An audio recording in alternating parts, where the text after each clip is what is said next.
I was talking with a friend of mine earlier this week, and he was telling me all about his family. We tend to do that this time of year. We kind of talk and reminisce about our families, and boy, he was excited. He was very, very excited because this is going to be the first holiday season in quite some time that his whole family was going to get to come home and spend time with him and his wife, and that's a big deal. But during our conversation, he kind of made a comment that I found pretty interesting, and it got me thinking just a little bit. He explained to me that he and his children, he and his kids, they've actually grown really close as they've gotten older. Once they entered adulthood, well, all of a sudden, mom and dad aren't the stupidest people on the planet. We do actually know a few things then, and sometimes it just takes them entering adulthood to figure that out. And it does seem to happen by and large. But one of the things, too, that he said that kind of almost throws him and his wife back a little bit is they're constantly thanking them. They're thanking them for the way they raised them. And, they certainly didn't think that way as they were little. They thank him and his wife for the fact that they always took them to church. They spent their childhoods in a church, growing up there. And in that church, many values were instilled, good, wholesome, just genuine values, and values that they carry with them to this day, values that they're living their life by. To me, obviously, it's clear that God made a big, big difference in that family. Made a big difference. And I believe that's the case in most families where that's how kids were raised. I think it's kind of important that we remember that fact today, in this day and age, where we are, when the reality is less and less people out there claim affiliation to any house of worship. They just don't belong. That's sad.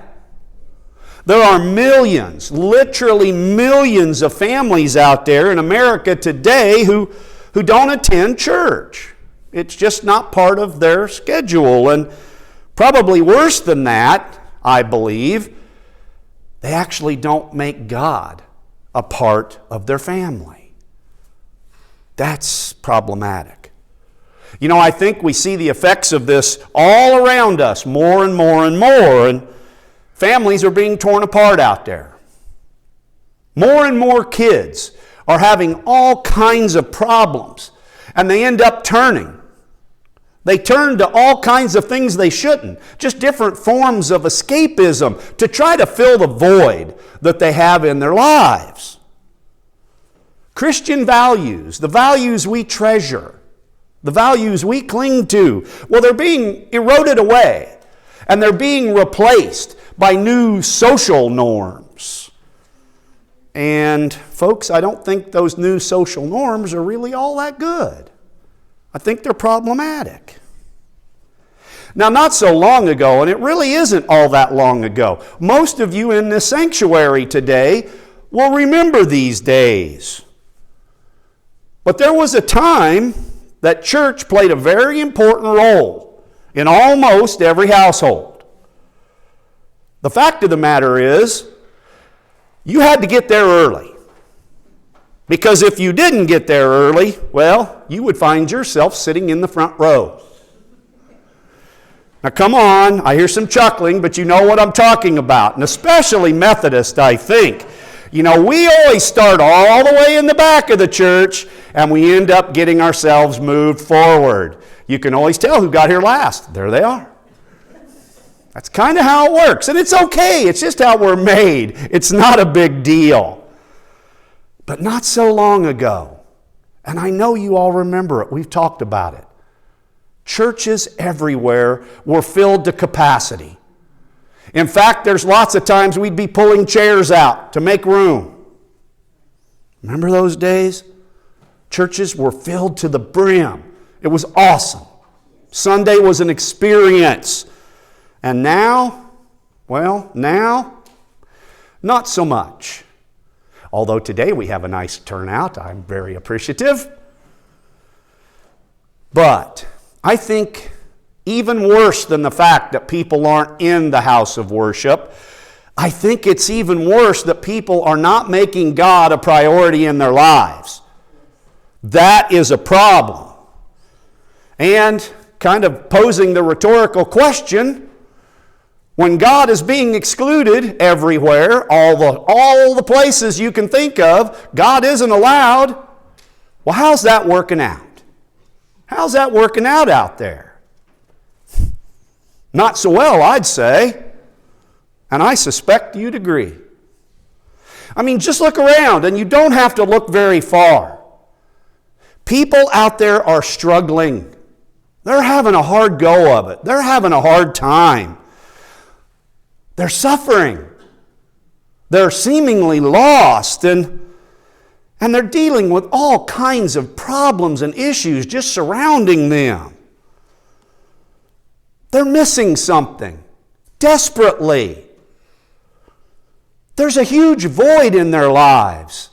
A huge void. And the real problem is, in most cases, they can't figure out what it is they're missing. They don't know. So, the question that I want us to examine here this morning is this. What difference does it make if God is in our families, in our lives? You know, if we take a look at our gospel lesson for today, it becomes immediately apparent that it made a big, big difference in the lives of Joseph and Mary. You see, Mary and Joseph, they'd been pledged to be married. And among the Jews of this time, well, the marriage vows were made at something called a betrothal. It's an antiquated word. I don't think it really is used much anymore, but they were betrothed. And the law required that only divorce or death could end that. Now, the normal interval or the length of time between the pledge to get married and the time that the husband and wife would actually live together and have physical union, that was about a year. It was about a year. Well, Mary and Joseph were in this period. They weren't together yet. Mary ends up pregnant. That's not good. That's not good. Especially then. According to the laws, as we talked about some last week, this is a situation that could have ended in her death. She could have been stoned to death. What an awful predicament this couple had to face. So our gospel lesson tells us that Joseph, well, he took this situation to heart through lots of thought and consideration. Just imagine how difficult this must have been. Put yourself in Joseph's shoes just for a minute. This was hard on him. Mary, his betrothed, the one he's supposed to be marrying in a year or so, she's pregnant. And they're not living together. Goodness gracious. In my mind's eye, I envision something like maybe the Nazareth Enquirer. And big headlines out there. Uh-oh, young gal that's betrothed to Joseph. She's pregnant. Oh my. That's not good. And you know, gossip is not something specific to our age. Gossip has been going on, I think, since the beginning of time. Just imagine in their neighborhood. Just imagine the gossip that must have been taking place. What would the neighbors think? Oh my. And how could Joseph and Mary explain this to them? Now Joseph, well, he could have decided to publicly just accuse Mary, making a spectacle of her and ultimately causing her to be stoned to death. It's a route he could have gone. That would have been an easy choice for him. He would have been justified. The law was on his side here. You see, Joseph, he was already a pretty well-established guy. We don't talk about Joseph a lot. There's not a lot of scriptural instruction about Joseph. But the fact of the matter is, he was a carpenter. He was doing okay. His life was good. And really, there were probably plenty of other fish in the sea for him if he just pushed her and cast her aside. He didn't have to go down that road.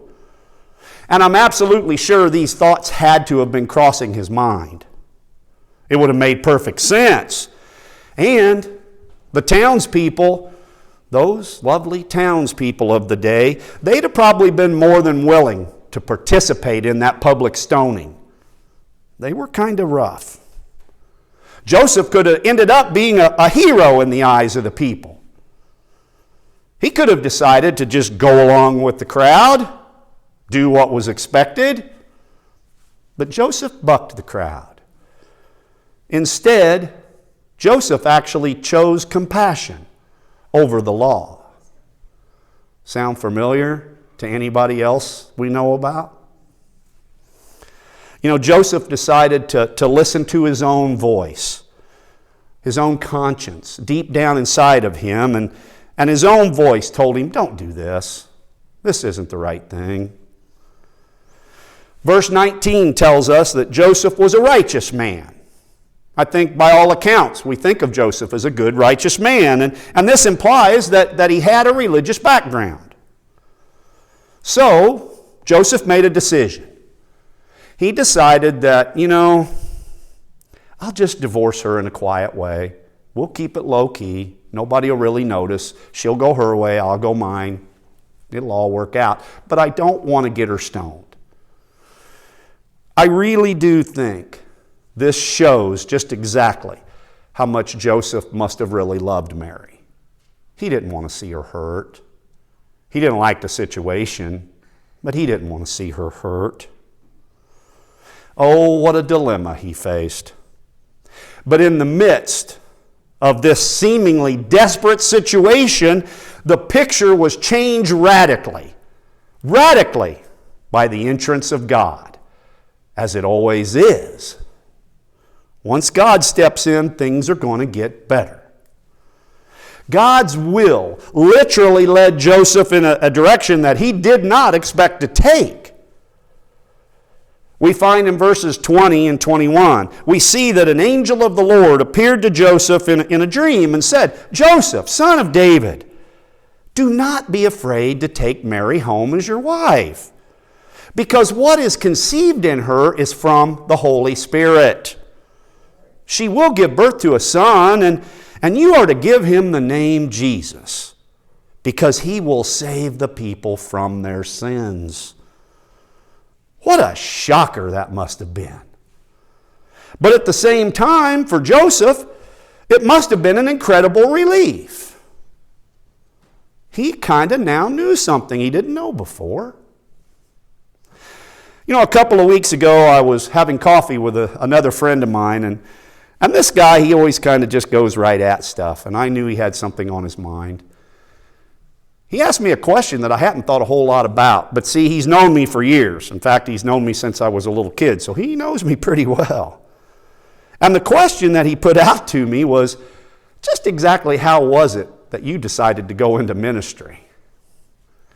I think he was calling me out, maybe. I think he was trying to figure out, I know you, I know all the stuff we did. You, my friend, are no angel. Yep, you are 100% right. I am not. And it got me thinking, and I had to explain to him, you know what, really? It's not something I'd ever really thought a whole lot about. Had never considered it. I had my job, my career. I was doing okay. I had a good life. I had my wife, my kids. We're good. Things were going along well for me. And ministry, that wasn't even on my radar. It's not something I really had ever thought much about. But God had other plans for me. Several years ago, I have to admit, he started nudging me. Because you see, God knows us. He knows us way better than we know ourselves. And I think he knew that if he tried to just shove me into ministry, well, he was going to have another Jonah moment, because I would have cut and run. It's just how it would have worked. Because I never really ever thought that I was fit for ministry. Sometimes I still struggle with that, but God knows best. So he started just nudging, gentle nudges, gentle pushes, slowly at first, but he never stopped. He just kept nudging. Probably the way he got me going right out of the gate was, there is a Bible study. It's called Disciple Bible Study. It's 4 different venues of it, 1, 2, 3, and 4. It's pretty extensive. It's like 6 to 9 months every time you take one of them.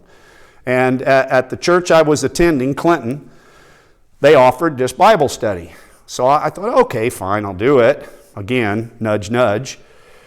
I went through the 4 of them, and I loved it. I loved it so much. I ended up doing them multiple times, and I don't even know how many times I took those courses, but I loved them. They were great. More pushes. Well, then, I ended up accepting the role of lay leader in the Clinton church, which, again, not anything I would have ever thought I would do. But in that case, I had a very persistent pastor who I think was God's hands and feet saying, I need you to do this. I need you to do this. Come on, it won't be bad. You can do it. Fine, I'll do it. That actually led to limited time in the pulpit for me, because I'd have to fill in for him when he couldn't be there. And it was okay, because it was very limited. But all of a sudden, that turned into me subbing throughout the district. It seemed like about every Sunday I was in a pulpit somewhere, more pulpit time. And I'm still too dense to see what's happening.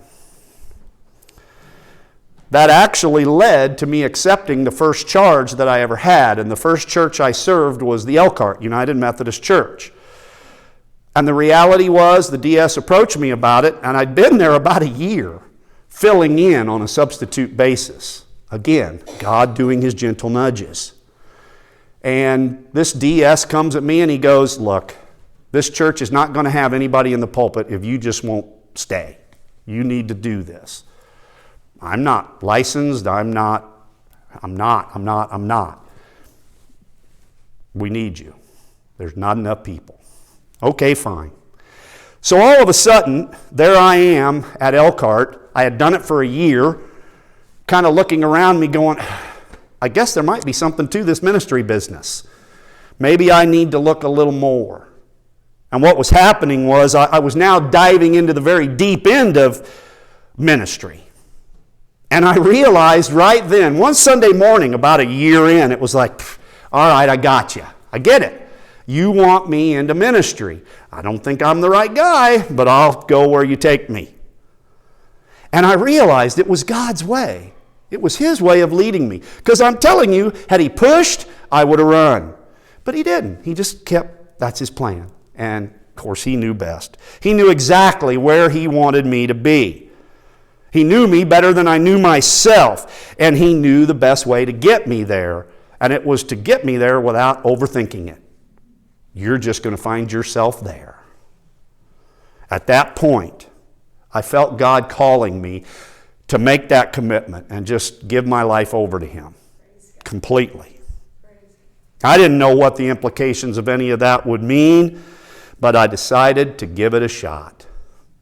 What a shocker that was when I accepted that reality. Pretty soon, my entire perspective on life changed. My priorities changed, and I began to look at people and the challenges of life in a whole new and exciting way. And honestly, what a relief that was. What a relief.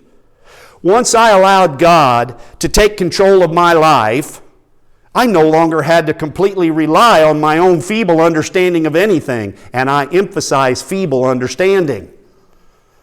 I was no longer forced to follow the cravings of my flesh and my natural desire to just follow the crowd and fit in whatever the cost.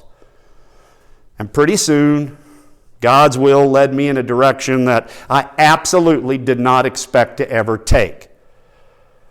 I enrolled in the United Methodist Licensed Pastoring School, which is something you have to go through if you're going to become a certified pastor, which I still don't think I am, but the fact of the matter is, and the bottom line is, here I am. I stand before you serving you as your pastor. And I get to serve, that's not the point. I get to serve 2 other churches. And what a blessing that is to me. I have never ever been happier in my entire life. This is God's plan. This is what He had in mind. What a big difference God makes in our lives. Shifting back. Mary and Joseph, they were facing a huge problem. And this problem was leading them right to a precipice, right to an edge. But God entered their lives and led them into the most wonderful situation, really. And we need to think about this sometimes.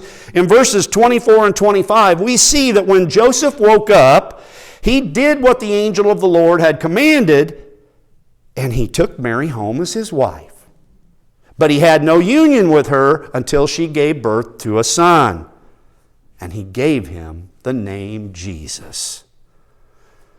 Now God had not only entered the life of Joseph and Mary through an angel of the Lord. I want you to think about this. He literally entered their lives through what we Christians call the incarnation, which means that God became a human being. Think about that. They were holding God in their hands. They were looking into His eyes. As He grew, they were having conversations. My goodness! Joseph and Mary got to know God in a very personal and intimate way. What a blessing in their lives. They didn't see that coming. But here's the beauty of it. Because of God's incarnation, we too can come to know God in a very personal and intimate way if we want to. We get to choose that. And as we come to know God in a very personal way, we come to find out that God calls us, and He leads us in directions that, well, we might not have expected to take. Christmas. Christmas is just 3 days away. And I have to share this with you just because, oh, the joy of grandkids. Yesterday morning, I knew that my wife and my daughter, they had some stuff planned, and they did not want Brinley as part of it because she can be a little bit of a handful. So I get that call, hey, how would you like to spend some time with your granddaughter? Well, of course. Well, come get her because she's driving us crazy. All right.